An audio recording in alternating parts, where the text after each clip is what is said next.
Hi guys, welcome back to my channel. So today I'll be showing us how to cut a lapel jacket.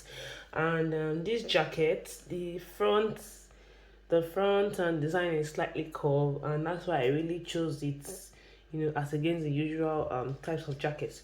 So quickly, I have my front and back patterns here of a basic dress. Now for the lapel jacket, sorry, did I say lapel jacket? Short collar jacket, I beg your pardon. For the jacket, you can either use a normal bodice pattern or a dress pattern, okay, depending on the length of the jacket you want to work with. So for this one, I'm working with length 30, which is somewhere between my hip and my knee, okay. So that's like a mini jacket, like a mini dress pattern, okay. So all the measurements I use are my normal measurements, okay, and a basic dress pattern. So this is front and this is the back, and we're quickly going to work on the back pattern first. Okay, we need to work on the back pattern first. So this is the back. Now usually, if you want your jacket to sit properly on the back, people normally use to just add 1 inch for zip allowance and draw it straight down. This applies to both dresses and blouses. So if you do that, when you zip up your clothes, you find out that the back is not lying flat. So we're going to adjust this back here. Okay, so this is for the neckline here. I use 3 by 1 for the neckline. So this is 3 inches by 1 for the neckline. Then of course my dart is normal dart, ½ inch on both sides. So I have my normal bust measurement on the chest line, my normal waist measurement on the waistline plus allowance for that. Then where you have the length of the jacket, I have my hip measurement plus seam allowance. Just normal dress pattern. So let's dive into the jacket pattern now. So for the jackets, there's no zip allowance, but there's going to be a joining at the back. So we need to reshape the back in such a way that the jacket will sit properly. So how do you do that? On the waistline, okay, on the waistline, I'll just come in by 1 inch here, okay, and then I'm going to link that to the chest line like this. Then I'll link this back to okay, if you're using a normal blouse, normal length of blouse, you want to link this to stop at the hip line, okay, the hip line, okay. And so same thing for this dress to here. So I'm linking it to the hip line. Can you see? So I'm cutting all of this place away. You understand? Meanwhile, because we've taken 1 inch here, okay, it's going to affect the waist measurements. So that 1 inch we took here, I'm going to return it back to the side here. So our measurement is still intact. The only thing is that the center back is now shaped. So I'll just link this to the chest line back, and I'll link this back to the hemline. Okay, then for this back, for the hemline of the back pattern, you can leave yours straight or you can shape it slightly. So you always shape towards the side. So I can just shape this by probably adding I can go up by 1.5 inch or 2 inches depending on what you want. So I can just, let's do 1.5 inch. So I'll just mark 1.5 inch here. Then I'm going to use my curved ruler and link it to the center like this.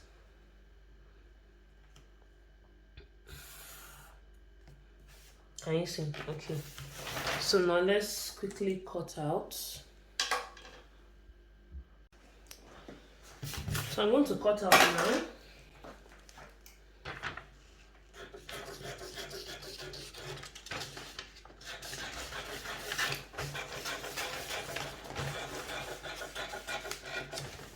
So if you notice, my dart didn't get to the end of the pattern.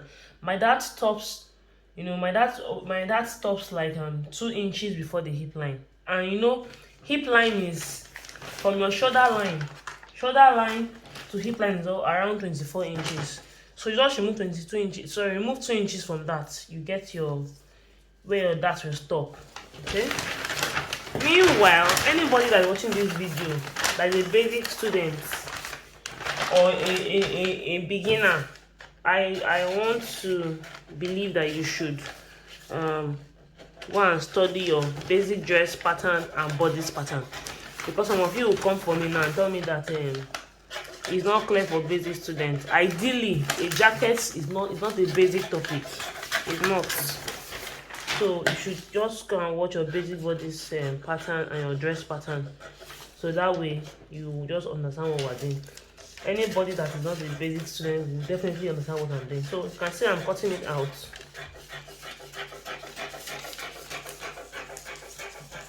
Okay, so this is my back pattern. So now for seam allowance, when you want to sew, you're adding 1/2 inch to the neckline, 1/2 inch, 1/2 inch. For me, I always add my seam allowance to my side seam already, so I don't have an allowance here again. Then for here, you know there's no zip at the back, but there's joining, so you just add 1/2 inch seam allowance here that you use to join these two together. Then I'm not going to cut this out.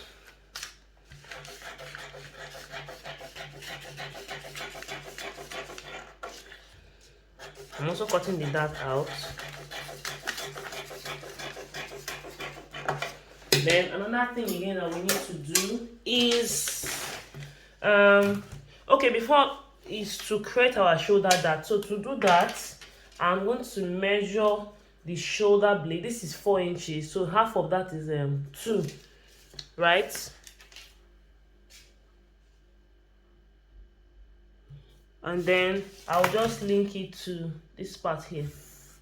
Okay, so let me label. This is my B, my back side, then this is my center back. Okay, now next thing, we're going to be using this neck measurement, this back measurement. We're going to be using it in the front pattern, so I'm going to measure it. So you don't measure a curved part of a pattern like this. You place your tape, let me so that we can see it. You place your tape like this in form of a curve, and then you measure. So I'm not going to measure like this. This is about sorry, let me check it. Let me check it very well. This is about 3.5. So this is about 3.5 inches. So I'll just take note of that. That is this curve. Okay, then I'll finish cutting my back pattern. Okay, so this is my back pattern here.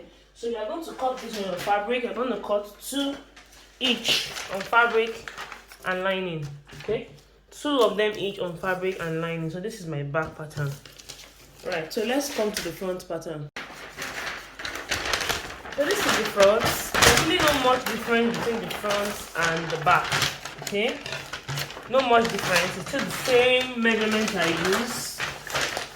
Just that for the front, you don't let your dart get to your chest line, unlike the back pattern. The front, everything is still the same thing. Okay, and then you know the back, I told you I used 3 inches for the neck width. Now you notice that I didn't measure the neck depth for the front. It's not necessary. Then for your front pattern, you want to leave some space.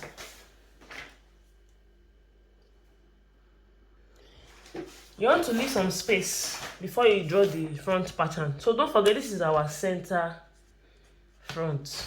Okay, so the first thing you want to determine now is the break point.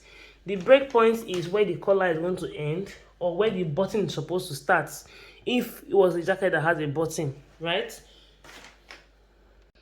Okay, so now your break point is where the collar is going to end. So normally for this particular jacket, the break point is where you have your half length. So my half length here, I use 17. This is my break point here. Okay, so this is my break point, right? Okay, so for my break point now, now this jacket does not have a zipper, and sorry, a button, it doesn't have a space for button, but I'm just going to measure 1 inch out like this. So if you want your own to have button allowance, you're going to measure 1 inch out and draw it now. But this is my break point here. Okay, so now I'm going to use my ruler to link the break point to the neckline, the tip of the shoulder here. So this is my ruler here. I'm just going to link it like this from here, and that's why I'm using a different color of marker so that I can see. So like this, Then I'm still going to link this upward.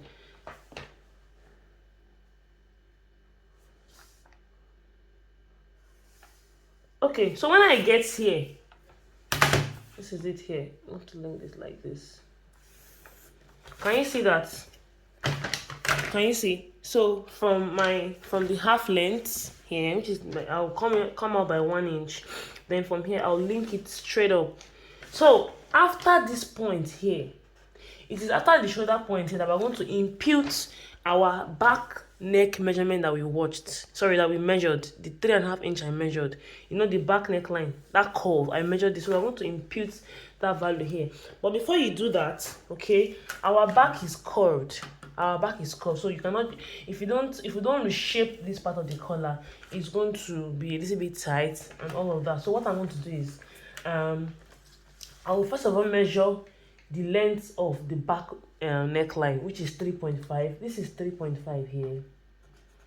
Then I will come back slightly by 0.5 inch. It's just to give room for the collar to roll on the neck very well.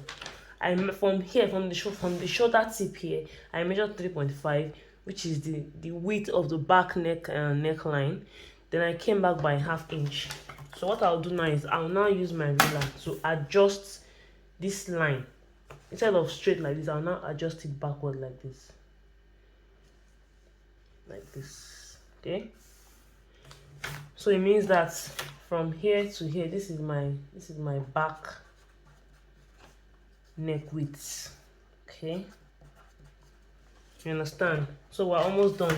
It's very simple. Just don't get confused. Very simple. So from this point now, from here, you now measure the width of the collar you want to work with, depending on how wide you want the collar to be. Depends on you. So what I'll do now is I'm going to place my pattern master here, because I need to draw a line that is perpendicular to this line here. So now the width of the collar depends on you. Let me use 3 inches. I'm going to use 3 inches. So this is 3. So I'll just draw this like this. Can you see that? So I'll just keep drawing 3 inches up to this point. This is 3. I'm going to join it from here. Can you see that? I'll still mark my 3 inches again, because if you notice the jacket, the collar curved in towards the end here. Okay, so I just keep marking my 3 inches. So I know the next question will now be that how will you know where to stop marking 3 inches before you curve in? So if you look at the jacket, the jacket is the collar is roughly the same towards the bust point here before the thing now curved in. And from my own pattern here, my bust point, which is my shoulder to the nipple, is about 10 inches. Okay, so that means I'll still measure my 3 inches up to this area. It's just a guide, please. It's a guide. I'll measure my 3 inches up to this area. Okay, then from this point I can now curve in. I can now start to reduce my measurement. So instead of reducing the measurement to 2 inches, 1 inch, just use the curved part of your ruler. Okay, you should have a curved ruler. If you don't have this, I can drop a link in my description box where you can order for it on Amazon. Okay, and purchase it. So you can see where I place my curve like this. So I'm just going to curve it like this. It's a very simple tutorial. Can you see that? Did you see the way I got my curve? Very smooth and easy. I started measuring 3 inches up to my bust point, and I curved in. If you still want the collar to still be even up to this point, just keep measuring 3 inches and you curve in. So this is my collar, right? Then if you look at the lower part of the jacket, it's slightly curved in. It's not straight. Don't forget that this is our center front. This is our original center front line. It's slightly curved in. So what you want to do is we just curve the. So for this part of this part of the jacket, the curving depends on how much you want to come in. Okay. So, but from what I see on the jacket, I think the curve is curved up to, somewhere in between the center front and this line. This line is like your bust span. Okay. So we can just pick somewhere in between the center front and this bust span line. So let's say in between, that's about 2 inches. Okay, so I'm still going to use my curved ruler to do this part. Okay, you know, anything pattern, you need to be very definite. You don't just draw lines randomly. Okay, so using the curved part of my ruler, I'm just going to do this. Though I have one other curve that would have been much better than this. Okay, but I'm just going to manage what I have now. Okay, so I feel that I'm feeling like this place is too small. So instead of these 2 inches, I'll go back by 4 inches. Yes. So the curve is really obvious. So I'm just going to use my hand because I don't have the other curve is not here. So I'll just use my hand to just like trace it first. Then I can use this to shaping it properly. Okay, so let me just use my hand to trace it.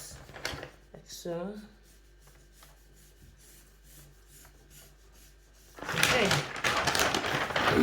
So now I'm going to use this curve to blend it properly. Okay, I'll just blend it properly now. This is here too. And then when you get to this part here, I'm just going to curve here slightly. Then remember that the back, we reshaped the back. We came up by I think was it 1.5 inch. The back the size of the back to shape the back. Meanwhile, the shaping is optional. You don't have to. So I'm just going to link this back like so.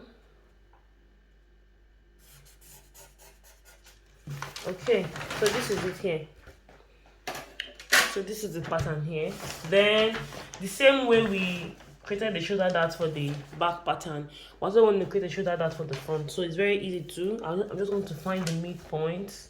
This is 4, my midpoint is 2, and I will link it to the darts here, which is like so.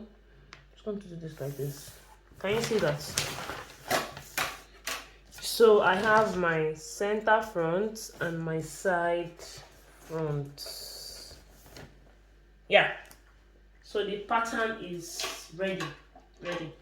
So I'm just going to cut out. So I'll start from here.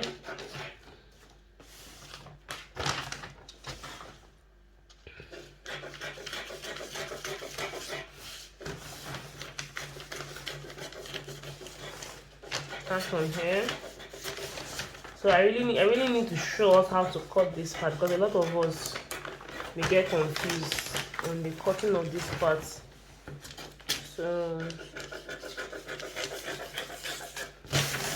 So when you get here, okay, this is our shoulder slant here.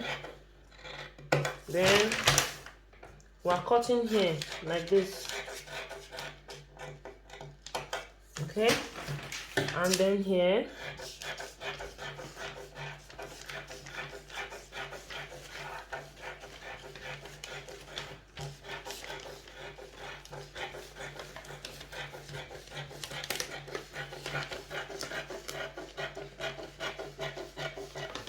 and then you just curve in slightly like this, and then the curve parts. So this is the pattern. Okay, now to separate the center from the center back, I'm going to start cutting from here. Excuse me. I'll cut into my dart like this. So for that intake, it's normal dart intake for normal bodies, 1 inch. That's half on both sides. Okay, like this, and then I'm chopping out the darts here. So guys, I've already separated it here. So yeah, okay, I think I still need to cut this excess at the top here. This one here. Yeah, so this is the pattern here. This is the front pattern. Okay, so you're gonna cut 2 of this on fabric, 2 of this on fabric, 2 each, and lining 2 each. Okay, and then if you want a contrasting, if you want the color to be contrasting, like you want a different color, so what you do is you're going to use a different, okay, how do I put it now? Assuming you want to make this an Ankara jacket, the Ankara can be the fabric, okay? Then for the lining, you have to use probably like something like doll face, a contrasting color, like a plain color, so that when you fold the collar like this, by the time you fold the color will have a different color, and it will contrast the fabric, under. So this is it here. Yeah, so feel free to ask your questions, your comments, your reactions, and then do not forget to subscribe if this is your first time on my channel. So thank you so much for watching, and bye.